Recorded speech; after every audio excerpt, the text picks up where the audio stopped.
Okay, 2016 question 33. Give me answers faster. We'll try to do maybe 3 more papers. A good that exhibits neither rivalry nor excludability. It's not rival also, not excludable. Disgrace. What are they? What is this good? Not rival, not excludable. It's non-rival, non-excludable. Exhibits neither rivalry. Your English is very important. Neither rivalry nor excludable. They are not saying what is rival and excludable. They are asking that is not rival and not excludable also. What is not rival and non-excludable? Public goods, guys, not private. Be very careful with how they have worded, right? They are not asking good that exhibits rivalry and excludability. They are saying, sorry, cannot be, no? Sorry. I didn't read the last part. Then it's not this. Okay. So a good that has what? It doesn't have rivalry also, doesn't have, or it doesn't have excludability also. Cannot be what? Now, a global public good, non-rival, non-excludable. Okay. So it can't be this because it has these characteristics now. Quasi-public good, semi-public goods, they are excludable, right? Things like museums, those things, they are excludable, but they are non-rival, no? So it has one of these characteristics. Inferior good, you can't say, it doesn't come into this category, no? So you just eliminate that. Pure public good, it is non-rival also. It's non-excludable also. Okay. So which one can be our answer then? Can be number 1, no? Pure private. A private good, it doesn't exhibit any of this. It's rival, it's excludable. The question is asking Lamai, a good that exhibits neither rivalry nor excludability. So there is no right. Cannot be what? Cannot be this. Private good case is a good that is rival and excludable. Anything, let's say, even if you take paid tuition classes. Now, for example, my mock exam series is rival. Now also I get students asking, can I join the mock program? Registrations are closed, so you can't. So when one person joins, it leaves less for another person. It gives the opportunity for another person to join goes off. That's what you call rival. The consumption of one person leaves less for another person. Excludable is if you don't pay a price, they can exclude you from consuming the good. So if you don't pay the fee, you can't come to the class. Simple as that. That's what you call a private good. Yes, private goods are the ones usually divided as merit and demerit. Yeah. Then 34. Okay. Again, we have discussed. When a regressive tax is in operation, the poor pay what? Same question repeated. A lower percentage of their income taxes than the rich? No. The poor are paying what? A larger rupee amount in taxes, a tax that varies proportionately with their income level, a smaller rupee amount in taxes, a higher percentage of their income in taxes than the rich. Which one is this? Regressive.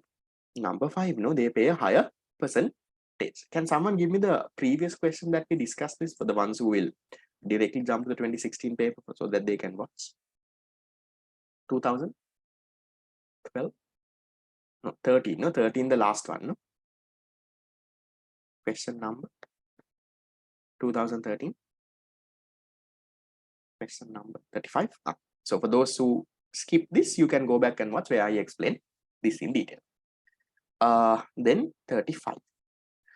The marginal social cost of allowing one more individual to use a pure public good is, let's say, something like a street light.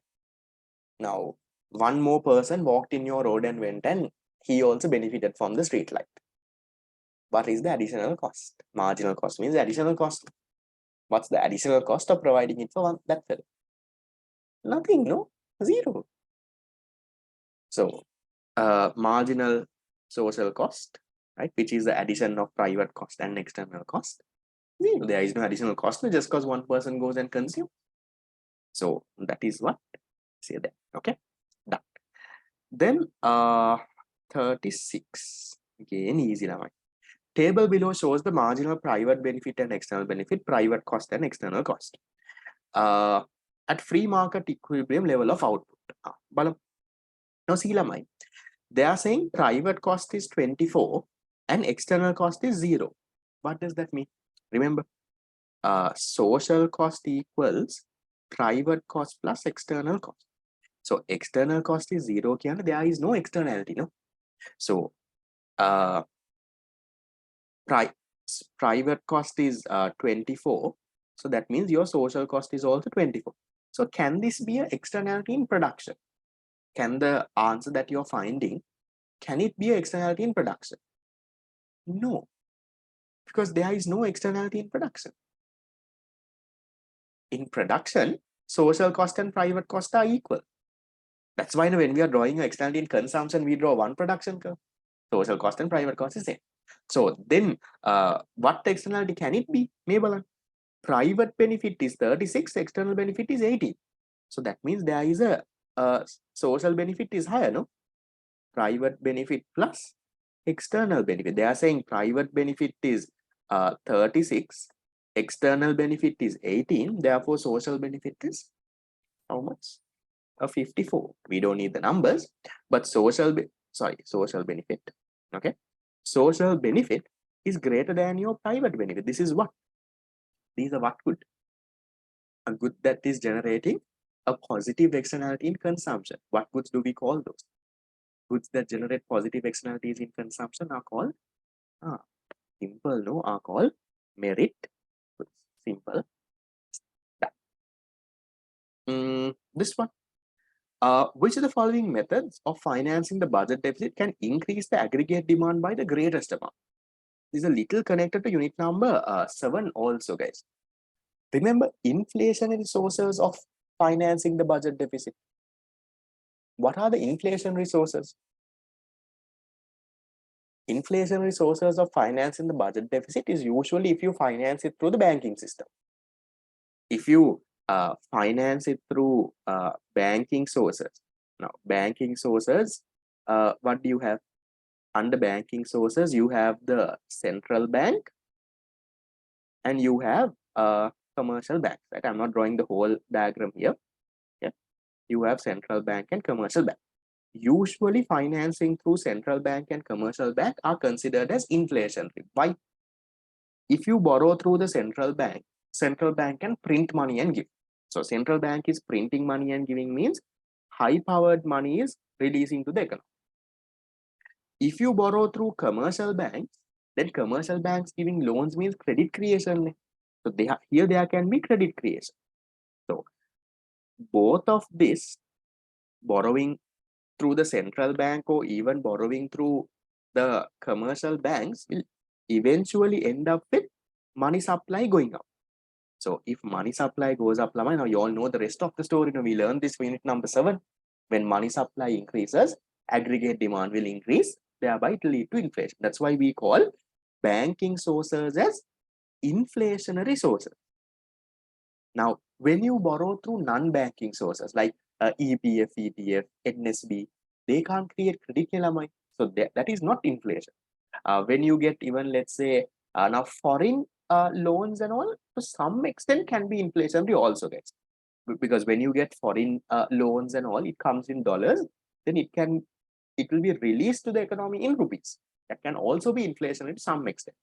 So which one do you think is the one that is most inflation? That's what they're asking here. Which of this can increase aggregate demand by the greatest amount? EPF and this one I will cut off because it's not at all inflation. Selling bonds to foreigners, somewhat inflation. If you sell bonds to foreigners, foreigners will give us dollars. The dollars will, if it releases and comes to the market, it will get converted rupees. Money supply can go up. Money supply goes up, aggregate demand goes up. Selling bonds to central bank will print money and give. High-powered money goes up. Selling bonds to commercial banks, what happens? So which one is the most inflation, Ramay? Now, selling bonds to commercial banks kind of reduces money supply as well, right? This is more like a government borrowing, government taking the money rather than giving the public. So we'll cut off 1 and 3. Number 2 looks a better answer. Why? Why selling bonds to central, not to die, to the right, to the central bank looks better, or looks not better, looks more inflationary, or is the one that is going to increase aggregate demand the most, because whenever you sell money to the central bank, new money is printed. When you sell bonds to central bank can print money and purchase those bonds. Remember, we said central bank can print money whenever they can acquire an asset. So if a treasury bond is an asset, government says, look here, I want money, I'm giving you a treasury bond. Central bank says, okay, I will print money and I will give it. And central bank takes the bond. So in central bank's balance sheet, under assets, they will say bond. Under liabilities, they will say money printed. That's why we say high-powered money is a direct financial liability of the central bank. So printed money is a liability for them. The bond becomes asset for them. So whenever they can acquire asset, they can print money and give. That's what happens. So this becomes the more inflationary thing now. Is that okay? 1 and 3 also can be inflation to some extent, but 2 is more inflation. Questions, problems?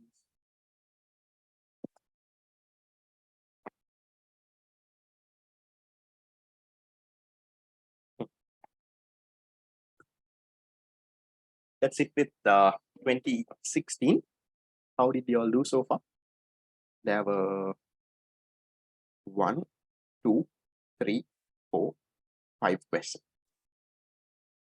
At least 4. Can create money without decreasing. In the sense,